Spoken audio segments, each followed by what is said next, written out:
approximately 66 years after the Japanese surrender ceremonies in Taiwan on October 25th, 1945. At that time, apparently to many people in the world community, it was not exactly clear the legal significance of the Japanese surrender ceremonies, and indeed, in later directives, memoranda, and other legal papers issued by the United States executive branch, the significance of these surrender ceremonies was not entirely recognized. In fact, it should be 100% clear that based on the Hague Regulations in 1907, territory is considered occupied when it's actually placed under the authority of the hostile army. October 25th, 1945, therefore marks the beginning of the military occupation of Taiwan and the pescadores.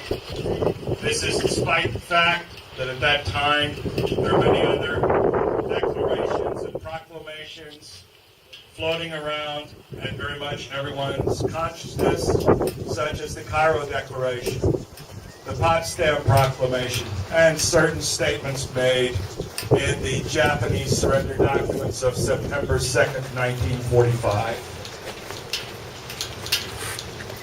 In dealing with occupied territory, there are three central questions which must be dealt with. Number one, when did the occupation begin? Number two, who is the occupying power? Number three, when did the occupation end? It's perhaps only been in the last decade or so that many of the departments of the U.S. executive branch have come to realize the significance of October 25th, 1945 as the beginning of the military occupation of Taiwan. At the same time, more and more researchers and scholars involved with the Taiwan issue have also begun to recognize that this is the beginning of the military occupation of Taiwan. Nevertheless, these people are not familiar enough with the customary laws of warfare of the post-Napoleonic period to be able to delve into a discussion of the other two questions. Therefore, they immediately make the incorrect assumption that somehow the Republic of China is the occupying power in Taiwan, and perhaps through various democratic changes over the past 20 or more years, perhaps Taiwan has already terminated a situation of military occupation.